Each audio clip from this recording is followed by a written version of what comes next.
नमस्कार मित्रांनो, मी अमोल आगरकर, इंजिनियर अमोल चॅनलमध्ये पुन्हा एकदा तुमचे मनापासून स्वागत करतो. रिसेंटली म्हणजे कालच्याच तारखेला एक अपडेट आलेला आहे. अपडेट म्हटला विषय ॲक्च्युली पेपरमधली न्यूज आहे आणि ती कन्फर्म आहे. म्हणजे त्यावर हालचाली बऱ्याच दिवसापासून महावितरणमध्ये सुरू आहेत.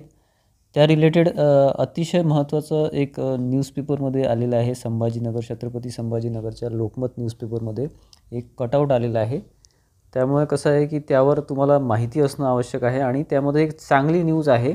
महावितरणकडून राज्यात 103 नवीन कार्यालय आणि 876 पदांची निर्मिती. बघा, नवीन वॅकन्सीसाठी इथे संधी निर्माण होताना दिसते आहे आपल्याला. ते टेक्निशियन असो की तुमचा अभियंता असो किंवा इंजिनियर असो, AE असो, JE असो. 1 नोव्हेंबरपासून अंमलात प्रायोगिक तत्त्वावर पुनर्रचनेची अंमलबजावणी सुरू. म्हणजे प्रायोगिक तत्त्वावर म्हणजे प्रयोग करून बघणार आहेत ते, ठीक आहे.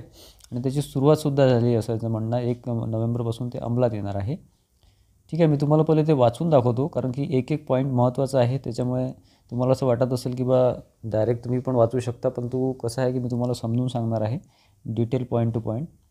इथे आपण जे ठळक वैशिष्ट्य आहे ती वाचू आधी. त्यामध्ये बघा, पुनर्रचनेची ठळक वैशिष्ट्ये: 103 नवीन कार्यालय, 876 नवीन पदांची निर्मिती म्हणजे AE, JE आणि टेक्निशियन.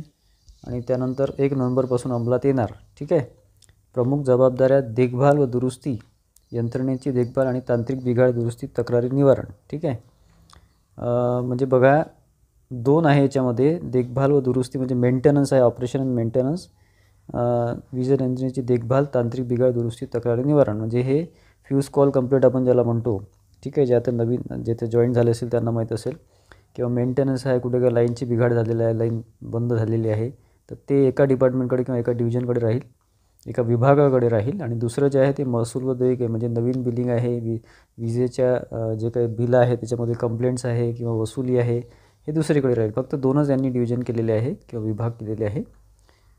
त्यामध्ये अविनाश चव्हाण जे आहेत, प्रादेशिक सचिव आहेत SEAचे, सबऑर्डिनेट इंजिनियर्स असोसिएशनचे.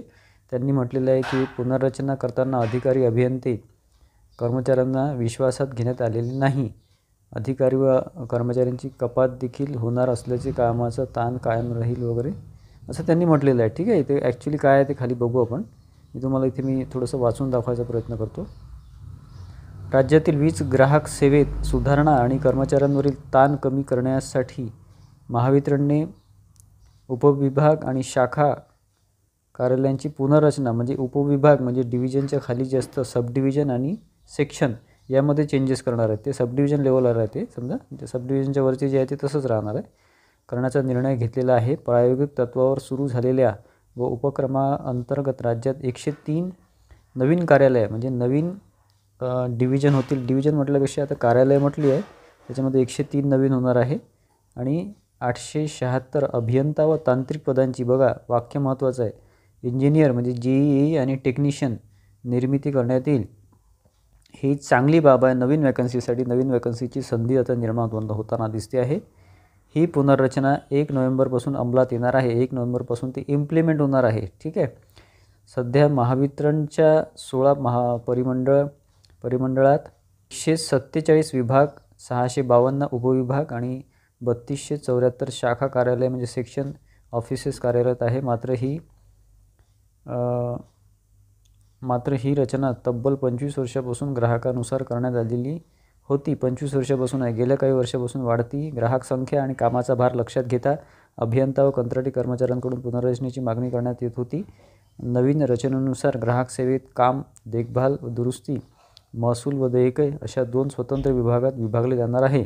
2 विभाग बनणार आहे असं म्हणणं आहे. फक्त 2मध्ये तुम्हाला चॉईस राहील की तुम्हाला कुठे जायचं आहे. आधी चॉईस देतील, मग जेव्हा ते नंतर पुढे ते तुम्हाला ते इम्प्लिमेंट करतील कुठेही स्वतःहून, जे हायर ऑफिशियल आहेत ते किंवा मॅनेजमेंट आहे ते. त्यामुळे कर्मचाऱ्यांवरचे सर्व कामाचे ओझे कमी होऊन प्रत्येकाची जबाबदारी ठरविली जाईल. परिणामी ग्राहक सेवेत सुधारणा होईल असा विश्वास महावितरणने व्यक्त केला आहे. शहरी आणि ग्रामीण भागातील ग्राहक संख्या व भौगोलिक क्षेत्रानुसार कार्यालयांची फेरबदल करण्यात आली आहे. नवीन उपविभाग व शाखा कार्यालयामुळे ग्राहकांना अधिक तत्पर सेवा देण्यात येईल. म्हणजे अधिक तत्पर सेवा देण्यासाठी हा प्रयत्न करण्यात येईल असं म्हटलं आहे. विशेष म्हणजे या पुनर्रचनेच्या सध्याच्या पदसंख्येत कपात होणार नाही. सध्याची जी एम्प्लॉई संख्या आहे त्याच्यामध्ये कुठलाही कपात होणार नाही, ही 100% कन्फर्म आहे. ठीक आहे. कर्मचाऱ्यांच्या आरक्षणाला धक्का न लागता नवीन पदांची निर्मिती केली जाणार. नवीन पदे भरल्या जाऊ शकतात. बरं, हे कन्फर्म नाही आहे बरं. एकदम इथे काही असं नका करू की आता 2 महिन्यात जागा निघतील, 1 महिन्यात जागा निघतील. नाही, याला बराच वेळ लागू शकतो. प्रायोगिक तत्त्वावर आहे. त्याच्यामुळे नंतर त्याचं म्हणजे अपडेशन सुरू राहील आणि मग ते 6 महिने, वर्ष, 2 वर्षात ते जागा काढतील असं म्हणणं आहे यांचं. महावितरण विभागातील कार्यालयांमध्ये 10 सदस्यीय देखभाल व दुरुस्ती पथकाची स्थापना केली आहे.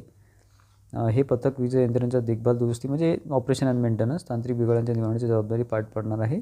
ही पुनर्रचना केवळ कर्मचाऱ्यांच्या कार्यक्षेत्रात वाढच करणार नाही, कर्मचाऱ्यांच्या कार्यक्षमतेत वाढच करणार नाही, तर वीज ग्राहकांसाठी अधिक सोयीची असणार आहे. ठीक आहे. म्हणजे बघा मित्रांनो, यामध्ये 2 गोष्टी आहेत. एक म्हणजे ऑपरेशन अँड मेंटेनन्स आणि एक आहे वसुली. सरळ साध्या भाषेत सांगतो. त्याच्यामुळे तुम्हाला कुठे जायचं हे आधी थोडं चॉईस राहील. नंतर मग ते मॅनेजमेंट ठरवेल की कुठे कुणाला टाकायचं आहे वगैरे. ठीक आहे. दोन्ही गोष्टी एका दृष्टीने चांगल्या आहेत आणि वाईटही आहे.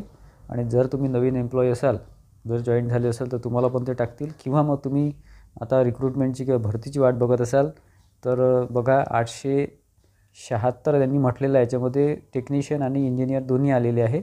आता कशाच्या किती पदे काढतील हे सांगता येणार नाही. इंजिनियरसाठी हा आकडा मोठा आहे, परंतु टेक्निशियनसाठी हा आकडा खूप छोटा आहे.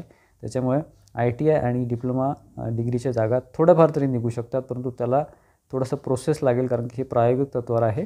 पुढे याला इम्प्लिमेंटेशन, मग त्याच्यानंतर ते चेंजेस करतील. पदांमध्ये काही बदलही होऊ शकतो. 800च्या ठिकाणी 900, 900च्या ठिकाणी 800 असं होतील. तर त्याची जागासुद्धा निघण्याची शक्यता आहे. परंतु अपडेशनची वाट बघा मित्रांनो. आपण आपल्या चॅनलवर अपडेट्स देत राहतो. त्यानुसार वॅकन्सी जर कन्फर्म आली किंवा येत असली तर आपण तुम्हाला 1-2 महिने आधी सांगून देऊ. ठीक आहे.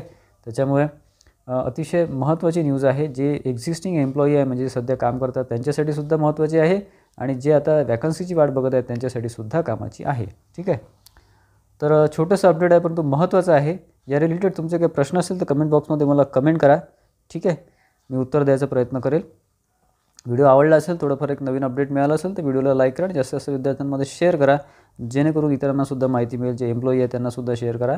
आणि आपल्या चॅनलला सबस्क्राईब केलं नसेल तर सबस्क्राईब करा, बेल आयकॉन क्लिक करा. म्हणजे हे असे जे महत्त्वाचे अपडेट्स आपण देत राहतो ते तुम्हाला मिळत राहतील. धन्यवाद मित्रांनो.